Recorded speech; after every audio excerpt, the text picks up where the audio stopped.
ladies and gentlemen, welcome to the studio. Let's get ready to do some painting. So tonight I am going to do some succulents. Here are the ones I've got picked out. We're going to try to do these in some nice order. I've got it pre-drawn on my pad. Let's work through with the tools that I'm going to be using.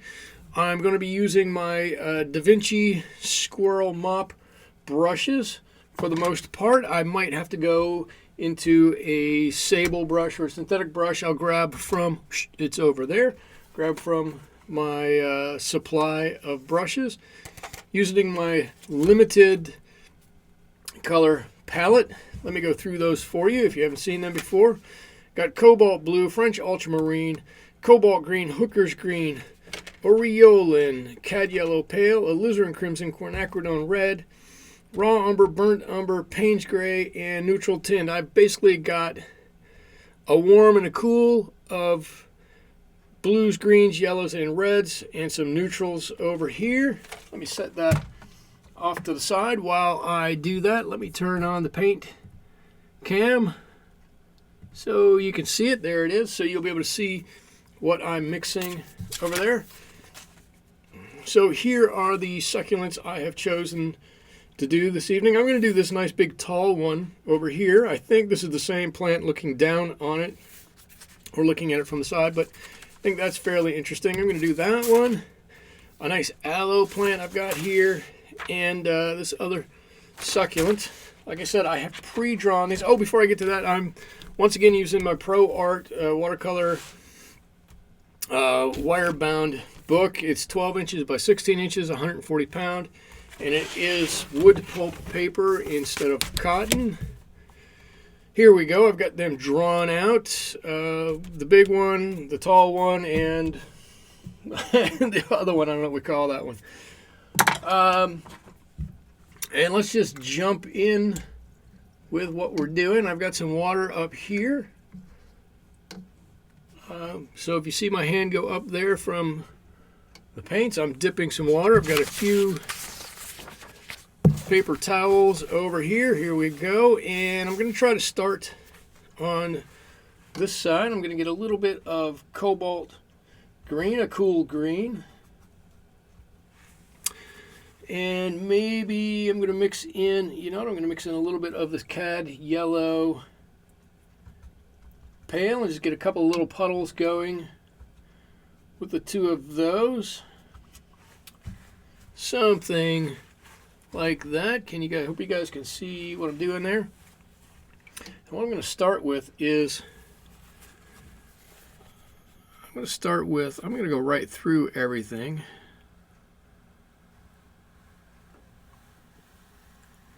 Just a nice long bit of this stem.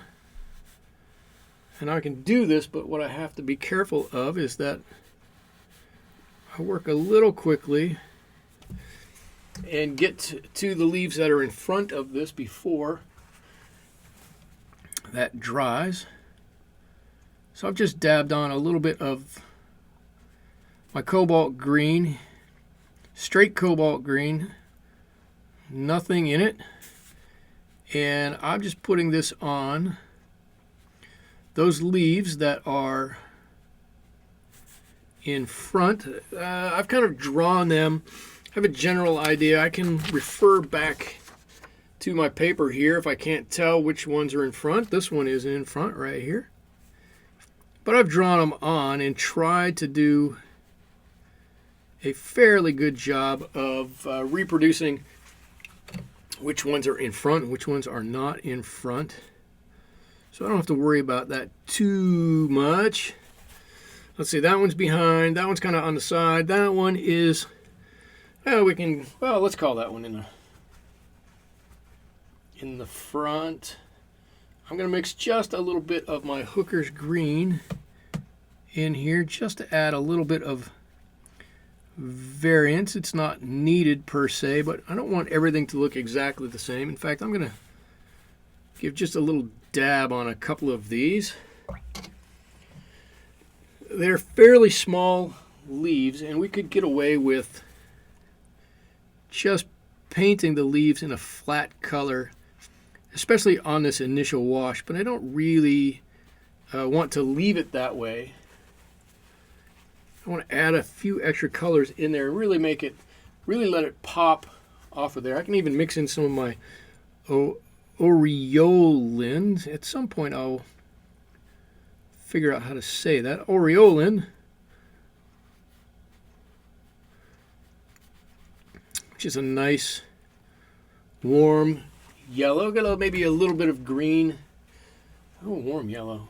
Why does it have a green tint? Anyway, it's got a little bit of a tint to it. It's a nice color nonetheless. And these leaves down here on the bottom, next to the little vase that it's in, or the little pot, I guess, that it's in, we could paint these all at once, or we could paint them separately. I'm going to allow a little time in between each of these so that we're going to build up a little bit of a hard edge on there, instead of just having a soft edge between them all and then having to go back and paint those edges. And I'm not following exactly my drawing, as you can see, but I'm coming pretty close to it. And I think that's what's more important than following along exactly as to what that drawing is. I'm just going, and where my paintbrush is getting a little off to the side, well, so be it. You know what? It gets out of the lines a little bit. It can do that. I think we all get out of line a little bit, don't we? Well, hopefully not too much. Maybe just a little bit. I'm just going to continue to add a few of these. Look at this guy up here. He's looking a little bit lonely. I'm going to give him a little bit more color. A little bit more. I'm going to add just a bit of yellow on this side of him. And maybe on this other side, just a dab of bluish. There we go. And let that kind of mix together and get a little bit happy in the middle there. Every time I say that, it reminds me of Emeril Lagasse when he used to have a TV show on the Food Network. I used to watch him all the time. He would say, oh, the food is getting happy, happy, happy. I don't know why that has stuck with me, but it has. It's kind of a fun thing to say, actually. All right, and I'm just going to kind of put in a couple of these. Like I said, I'm going to vary this color down here a little bit. I don't need to vary it a whole lot. But it is nice when you do it and you're painting a couple of these leaves on here that when you come back for your second coat, you're going to know exactly what leaf is what and where you can drop in a little bit of darker color, because you've already done the work to create the shape of that leaf. There we go. I'm going to do that, and I'm just going to work my way back up here, putting on a little bit of blue on excuse me, on part of these leaves where I think I'm seeing maybe like the underside of them, or where they've curved, and like this one part is more in the light. I should say I'm imagining my light coming from the top left down to the bottom right. So anywhere I think that part of this is a bit darker, I can put a little bit of a more bluish tint on them, and anywhere I think it's a little bit lighter, I can either put a little bit of a yellowish green on there to warm that up, or if I don't want to, I don't have to put anything on there. That would probably look fine too. I just need to go back and give it some texture, give it a little bit of depth here and there. Let's see. I think I'm going to put just a little bit underneath here. That's enough. there. And I'm not even trying to do a perfect job here, whatever that is. I'm just trying to drop a little color on there, and you'll be amazed that just dropping a little bit of color here and there on there. In fact, I can push that a little bit further.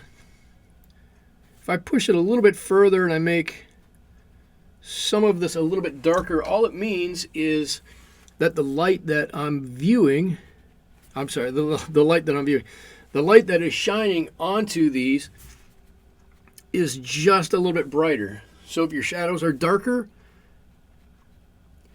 your light is brighter. If your light is a little bit dimmer, then your shadows aren't quite as dark. That's all that means. So when somebody tells you, oh, you need to make your shadows really dark on your pictures, you need to push the limits. Well, if you don't want to, you just tell them, well, you know what?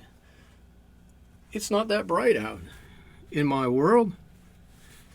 I don't want to make it quite that bright. And they'll have to be okay with that because that mimics nature. The brighter it is outside, the darker the shadows are. We don't think about it like that very often, but in reality, that's how it is. All right, and I'm just about done, and now you can see there's actually a bit of life to this stock that I drew originally here, and I'm going to put a little bit of color on that if I can. If I can do this without pushing down too hard. There should be, underneath some of these leaves, there should be a bit of shadow on that stalk, and on the dark side, the side not in the light, probably a better way to say that. Just very gently, there we go. And I'm going to use some burnt umber, just very quickly for this part. Some burnt umber, maybe a little bit of raw umber in here.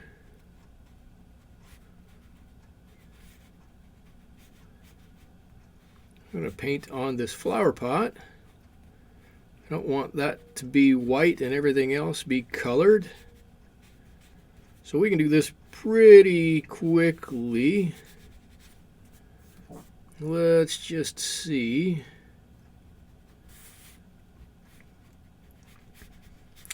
All right, we got most of it. Now we can come back in and really get a stronger mixture of this. If we need to, we can put a little bit of neutral tint in it. It'll darken that right up a little bit. And let's see, we said the light is coming down in this direction. So I'm going to have this part of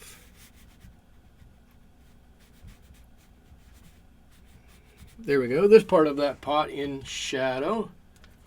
I'm going to go back and try and darken this a little bit more. Not going it back into any water at this point. I'm just dipping straight in the paint. Trying to strengthen what I've got here. There we go. And I'm going to let that dry, and then we'll come back and we'll put a second layer on that, and that will be good. We'll put a little bit of dirt in there too to fill in that white space. But let's move on to our next one. How did I get a spot out here already? I didn't do that. All right, our next one, let's see. Let's go down to the smaller one. This is the one. Again, it's a cold bluish green. I think I'm going to mix in with my green cobalt green. So I think you could see me mixing that in down in the paint cam here. So you can see my colors. There we go. Cobalt green, and we're going to mix that with, ooh, that's a nice color. I'm going to mix that with some of this cobalt green, and already I can see that that's very similar to the color we have here. Maybe a little brighter, but not too different. What I want to do is, let's see. Oh, I want cold yellow. So I want, let's see, I'm going to make this yellower. So when I come back, I can put a bit of blue in there and really cool that down. What do I want to start with? I'm gonna do a similar thing that we did with this one over here, and I'm gonna try to do, instead of doing the whole thing all at once, I'm gonna try to do a couple of these that are not touching, and see if I can paint these individually and keep moving along while I do this. And I'll tell you the hard part for me, and maybe the hard part for you if you do this at all. I don't know how many people paint like this, but I started doing this and I'm trying to give it up. But in many instances, when you want to have individual things here, it does help a little bit. But my problem with doing this is I paint almost to the line on one side, and then I come at it from the other side on each petal, each leaf, I'm sorry, on each leaf, and I go almost to the line on that one, and on one in between those I go almost to the line, and pretty soon I've got everything that goes almost to the edge of a petal, of a leaf, I'm sorry, to a leaf, but nothing that actually touches. And then you've got a whole bunch of white spots in between everything. So my challenge right now is trying not to do that, and we'll see how well I can pull that off. Okay, so I think I've painted everything I can for the moment on this one, because I can't paint this one because it touches those. I can't paint that one, it touches, that one touches, that one touches. They all touch something else. So, excuse me, this will give me a great opportunity to mix up a bit of a darker color here that I can then use as my lowlights. And here we go. It's pretty gray. Let's see how I can do this. Let's see if I paint a little bit inside. It might look like it's cupped quite a bit. Like there's a dark hiding in there. Right on the edge of that one. Right like that. And that should, when it dries, allow me to have a nice kind of shadowy effect where it looks like it's cupped on the inside of these, where I put it on the inside, and it's rounded on the outside where I put it just along the edge. You know, I've got another spot here I think I want to do something with. I'm trying to mix this up with a little bit less water and a little bit more paint, so that as I go back into this, it won't bleed out too much. Not that I'm worried about the way the paint reacts to it, but oftentimes the paper will, just like it's doing right here, bloom up fairly badly if you've got wood pulp paper and you go to put water on top of water. I hope you guys can see that. And now I just have to wait for a moment. I think I can probably come up to this up here. Let's see. I'm going to try this one. And now here my challenge is, of course, like I said before, to make sure I paint all the way to the edge. I don't want to leave any white between these. because of course as you look at the painting of these, there's no real, there might be a lighter spot here and there, but there's no real white spot on any of these, so I don't want to leave a white spot. So that is my challenge, to cover up all of the white. And like I said, I never, or maybe I didn't say, I never went to art school, and so I never learned if this was the right way to do this or if this was the wrong way to do this. All I know is that on my journey, at some point, I started painting like this, and then I'm having to teach myself to get out of the habit of doing that. Some days it's quite easy, I will be honest. And some days it's really not. But either way, it happens. And there we go. And when I go back to do a painting like this, I just have to be a little extra careful that what I'm doing, just completely covers all of that white up. So let's see. Now that I'm thinking about it, there might be a little highlight down here. Might be able to get on. These ones up here, I can't at this point work in a lighter color, even if I wanted to. The paint has dried a fair amount, and I have a very soft paintbrush.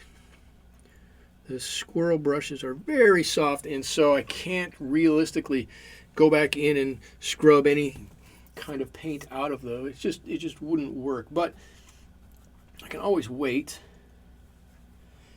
and come back and get those in just a minute.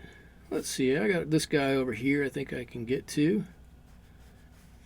And this is also, I should say, this is also a great time to think about, if you don't like the shape of one of the leaves that you put on here, this is a great time to try to change your leaf shape ever so slightly. I keep going into the ultramarine when I mean to go into the cobalt blue over there. I think we'll be fine either way.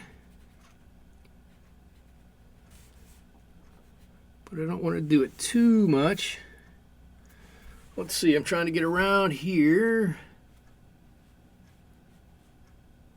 I don't really have the steadiest hand, but it'll do with just a little bit of care. There we go, I'm happy with that. I'm just going to turn this just a bit so I can get this. Now this is one area that I can tell you I would have just gone over even a year ago and not worried too much about it. I'm trying to get a nice crisp edge on this leaf where it goes behind the leaf of this nice big aloe plant.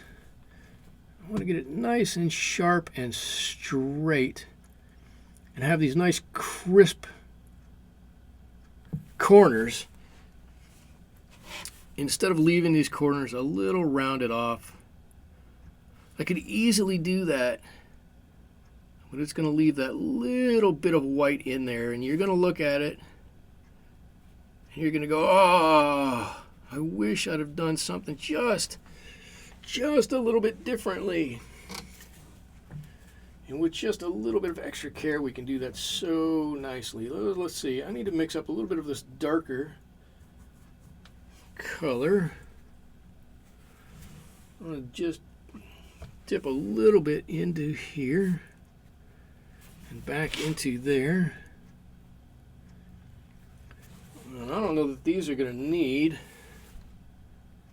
too much extra work.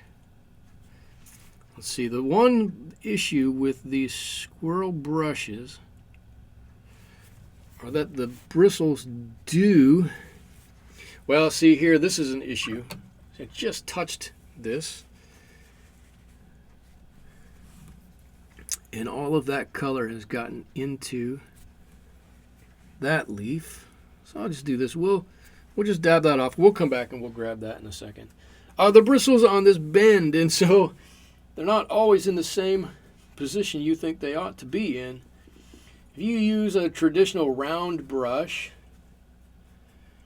and you load it up with paint, you come over and you do a little brush work like this. Well, that brush is probably going to snap back right into shape.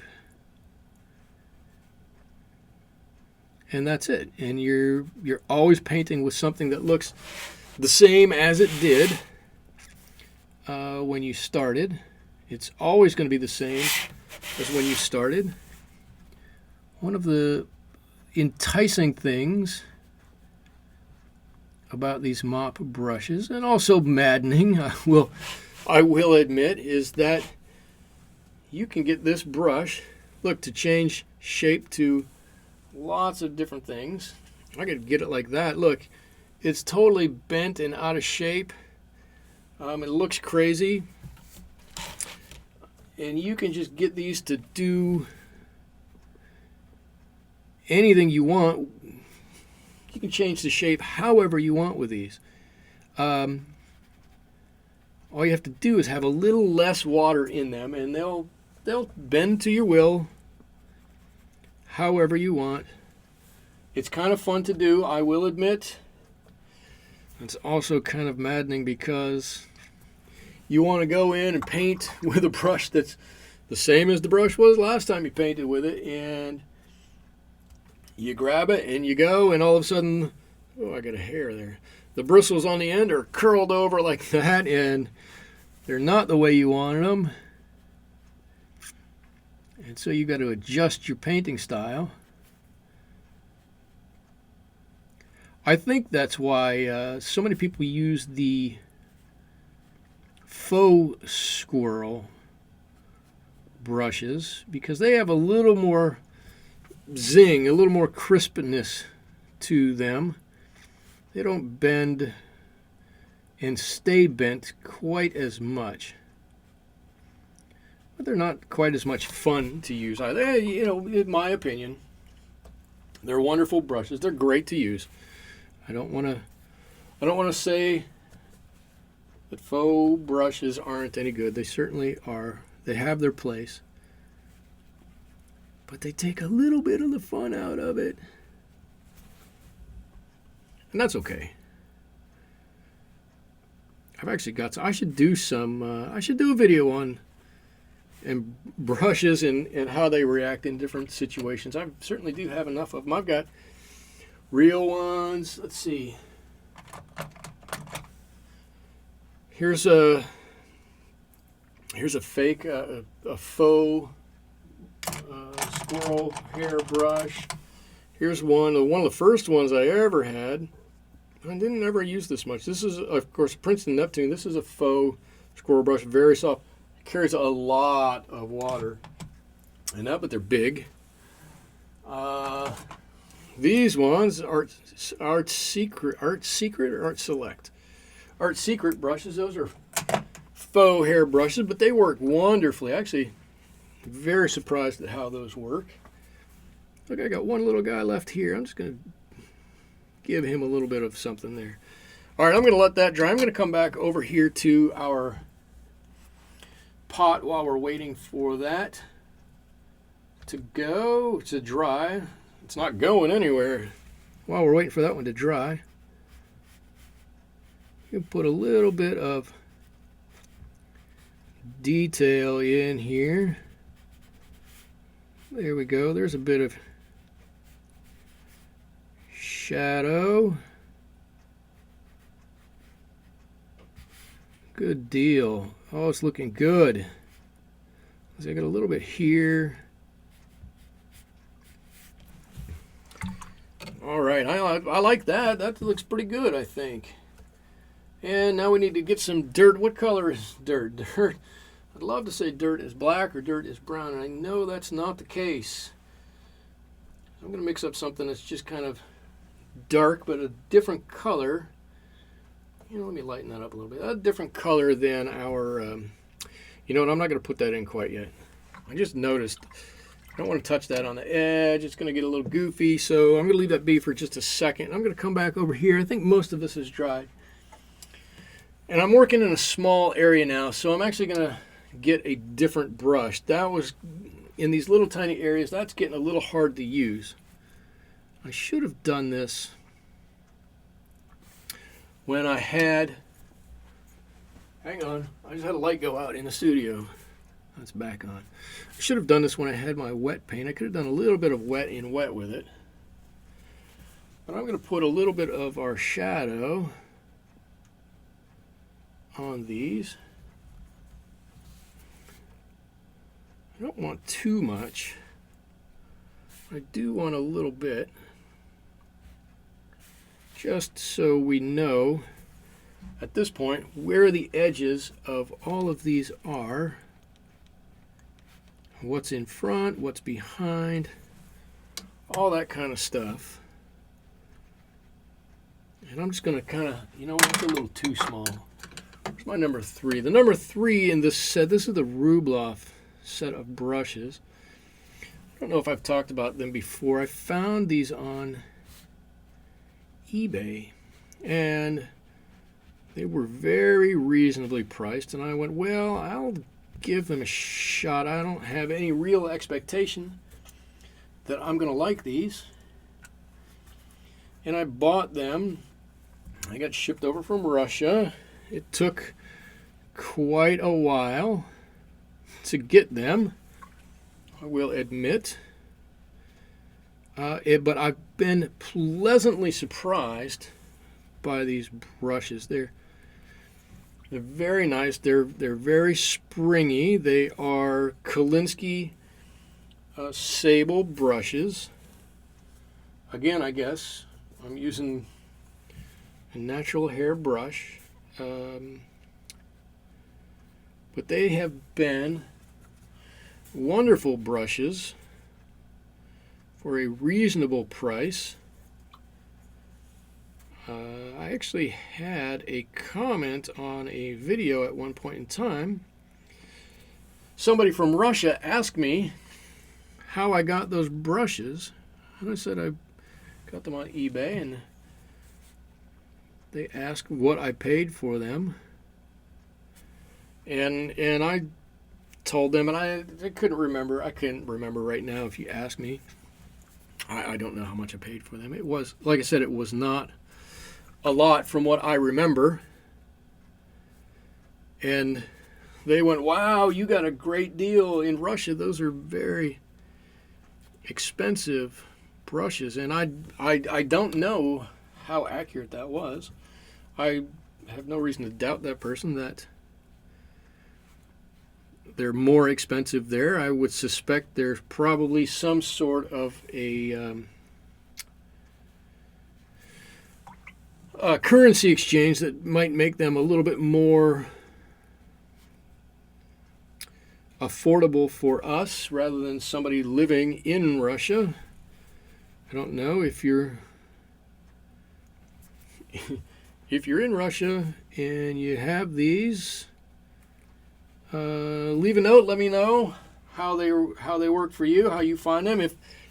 If they are indeed, if you guys use them, artists in Russia use these. If you think these are good, I think they're pretty good. Like I said, I haven't had any problems with them. The biggest problems I've had are from the user, which is me, not living up to the quality of the brushes probably, would be what I would think the only issue would be there. Let's see, I'm continuing to just add a couple of layers on here, and where I want it to look a little bit rounded, I'm just softening the edges on the paint I'm putting on, and where I think it can stay a bit harder, well, I will probably not round it off quite so much. And I'm working with cobalt green, maybe a little bit. I've grabbed a little bit of the yellow there, which is a cad yellow, and a little bit of the, what is it, cobalt green, right? Cobalt green, just to try and add a little bit to this. And just going back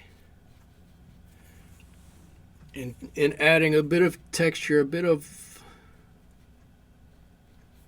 I don't know, lilt, I would call it, to this, just so you can see where things are at, and trying to define these leaves just a bit. These petals, they're leaves, no, they're leaves. Leaves, they're leaves. There we go, right around that. A little bit of negative painting there to get around that one on top.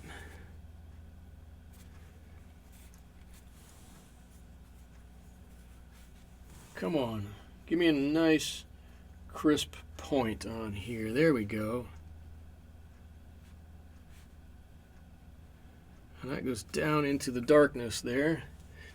And I think we're about done with this one. Something like that. Not too bad.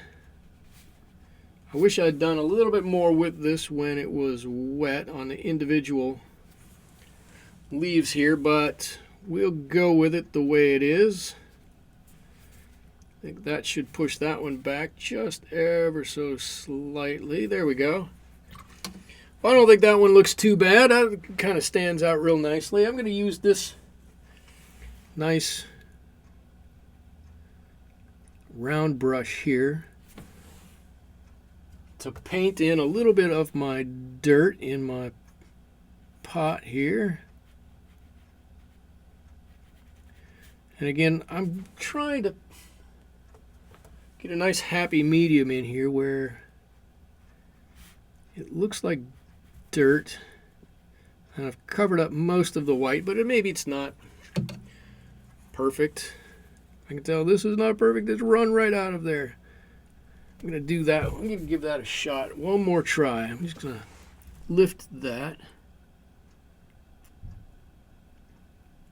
I think that's better. That's definitely better. Here we go. I'm just trying to touch very, very lightly. Oh yeah, there we go. If we had a little shadow on that, that'd look fantastic. All right, now the big one, the one we've all been waiting for. Well, the one I've been waiting for. I hope you guys have been waiting for it. Let's do this one. I'm going to do this one a little bit more of a vibrant green. I'm going to mix it right in that same spot, but a bit more of a vibrant green. So I'm using my Hooker's green here, Aureolin. And you know what? That's not really making it quite as dark as I want. So I'm going to dip into my raw umber over here. And I know that's going to dull it down just a little bit. Actually, I think that's pretty good. But now I'm going to kind of mix that with a little bit of this cad yellow to make a lighter bit of this. And oh, let's see, where do I want to start? I should do this. I should try to do this one all as one. You know what? I'll try to do that. I did these individually, so let me do this one all as one. Let me take a deep breath before I do this. Oh, okay. My brush is a little hard here. There we go. Come on. A little hard and dried out. There we go. Got it nice and soft all the way. Let's mix up a nice big puddle here. All of our colors. Here. Sure, a little bit of that, a little bit of that. And let's see what we can do here. And I hope you're going to be able to see that this brush holds a ton of water. This brush, however, this brush is a number, what is this? This is a number 2. And it comes to a nice point, but this one doesn't come to nearly as fine a point as many of even my larger quill brushes do. That's one of the cool things about these quill brushes is they come to a nice sharp point typically. Except for obviously in this case this one doesn't want to. I can still get a pretty good point on it, but it's not super sharp. Alright, I'm just painting a number of these petals. I should do these ones over here first so I don't drag my hands through them. There we go, and we got one in front of this one. This is one thing I like to do when I'm doing these studies or these collages like this, is to paint, not to paint, I'm sorry. I'm trying to concentrate as I'm doing a straight line here, is to draw these so that one of the pictures or two of the pictures that you're drawing are slightly over another picture. Right, so this one, this aloe goes slightly over the front of this one, and this one goes slightly over that one. Not much. I should have drawn that better. It's not the drawing's fault on this one, it's mine. But it's neat, it's interesting, at least I think, to have a number of similar objects in one drawing or painting. And it's even more interesting when they interact or overlap.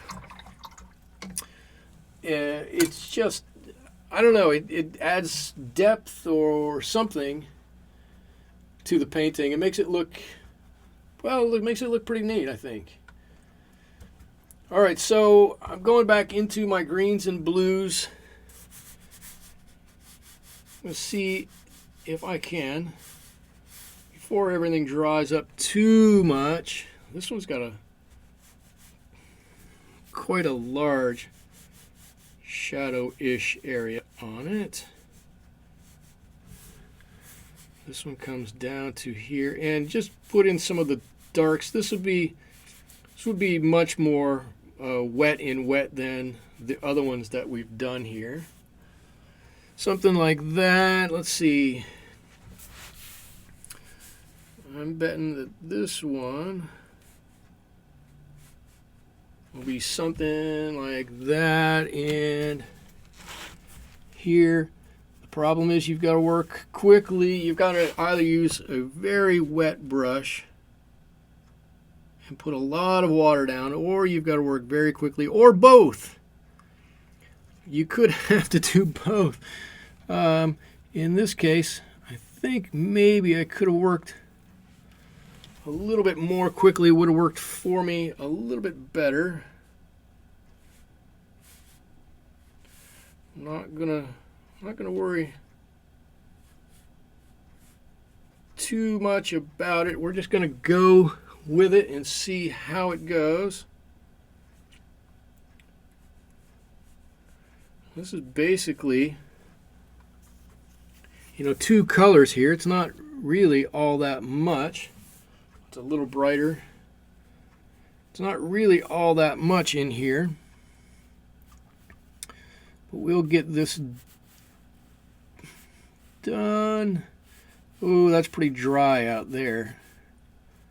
Pretty dry. I know I did that last, but it seems to be pretty dry. Let's see, this one comes down. That one's pretty flat. And what have we got here? For some reason that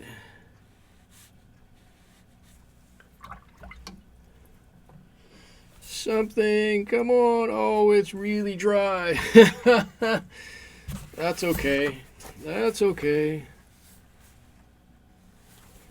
We'll get it to work.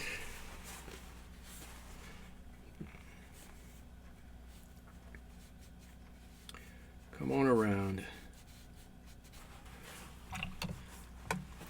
There we go. And in this instance, I don't know that my working on this board is helping me all that much. I'm working, maybe I didn't, maybe I never even mentioned it. I don't know. I'm working on a board that's got about a 10-degree slant on it. And typically it works out great because the paint runs down a little bit, but I'm not sure that at this point in time it's working out really great for me. But look what happened here. We've got some nice soft transitions there. We've got some nice soft, oh, I just touched it. It's nice soft transitions here. It's looking pretty good. I think when this dries up just a bit, some of these I'm going to be able to go in and do a bit of work on not too far from now.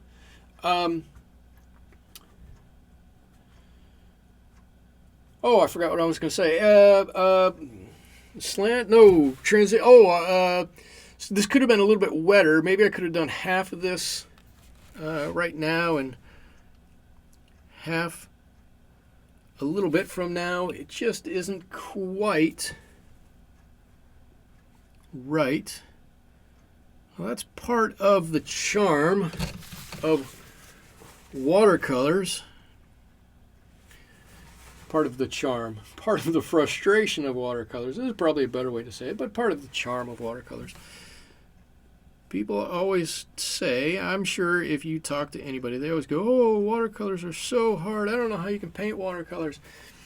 And I always used to say, well, watercolors are really not that hard. All you got to do is be able to keep your paints at the proper moisture and your paper at the proper moisture and know what that moisture is for every different temperature and humidity level.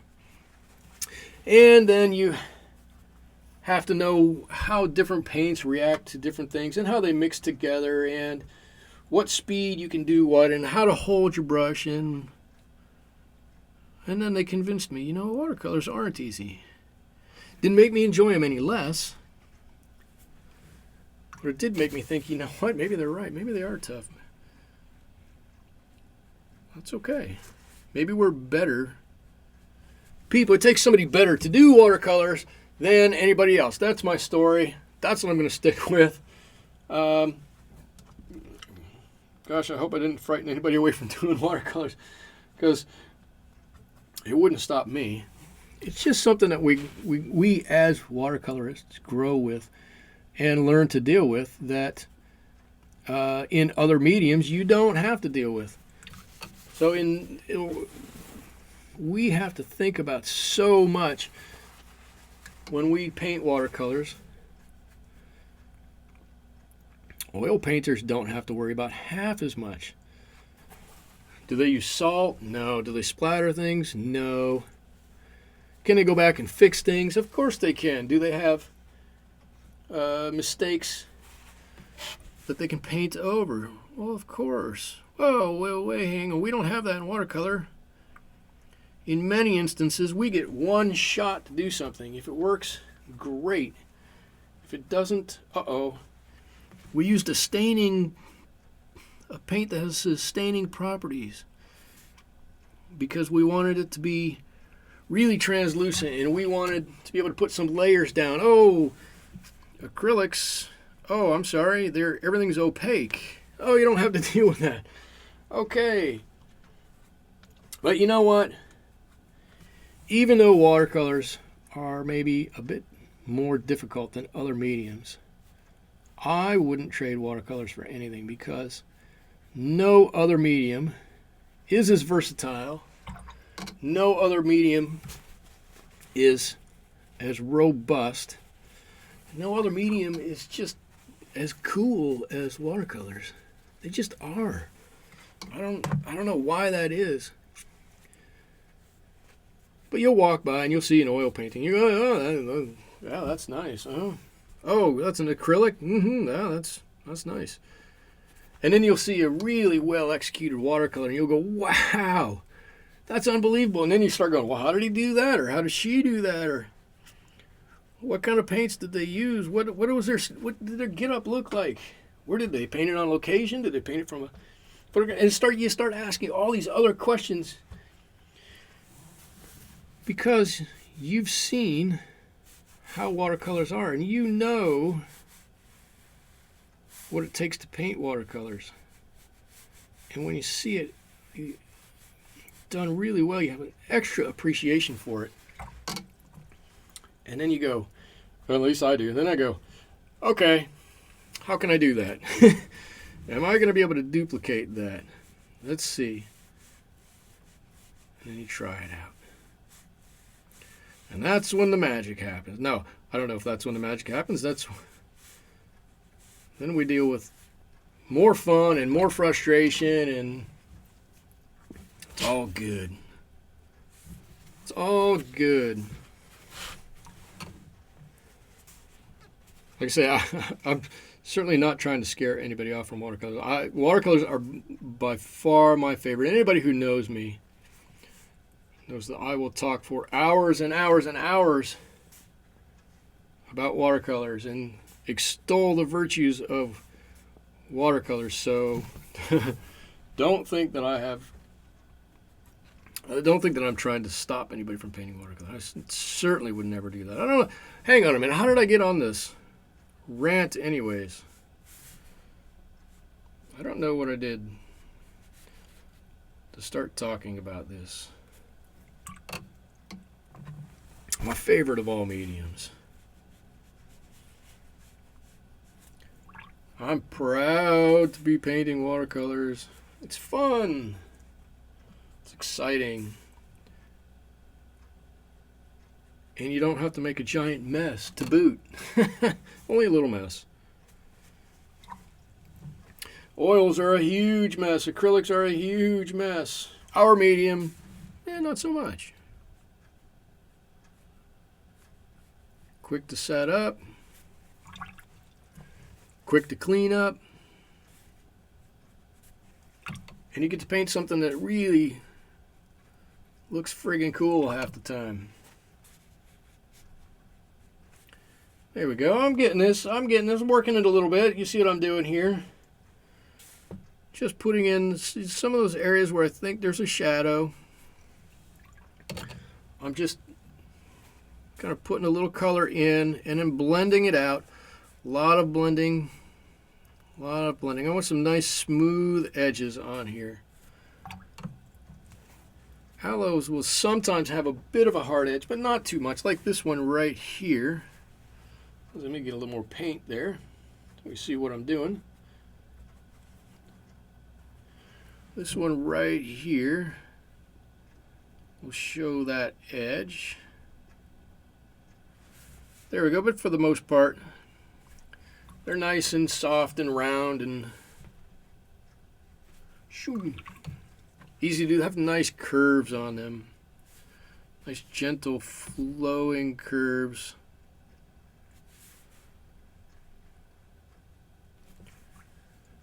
All right, this must be this painting must be going on for a little bit because I really feel myself starting to ramble, and I don't like to ramble. Actually, that may not be true. I don't mind rambling. I could listen to myself all day, and some days I have to. There we go. But we're coming to the end of this one. We're not long in here. We're going to be done with this little painting. I think it turned out pretty good. I like it. I'd hang this one in my office. I think it's pretty adorable. I'm just going to do one last little thing, and you know what? I'm going to do it, and then I'm going to go, no, why did I do that? But I want a little bit darker color right in there. I don't think I'm going to be upset with that. That's the other thing you have to learn how to do or not how to do in watercolors is you can't fiddle too much. You got to go with your gut and paint it like you think, and then at some point you got to step back so you don't fiddle, because once you start fiddling, oh, it can go south pretty quickly. Okay, there it is. I'm going to stop it right there. I think that's pretty good. I've got the 3 interpretations of different types of succulents. Here's one here, the nice tall one we've got painted right there. I think this one looks fantastic. Oops, where's our second one? This little one here, painted right here, looks great. Similar to this, not exactly the same. And then our aloe plant stuck right there. That's it. I'm going to sign this one and call it good. If I can find a pen. There it is. I hope you enjoyed painting with me today. I hope you come back to the studio another time. Let me just turn that off. If you like this video, please click down in the lower corner and subscribe to my channel. Come back and visit me another time. I would love to see you back in the studio again. Until then, thank you so much. Bye-bye.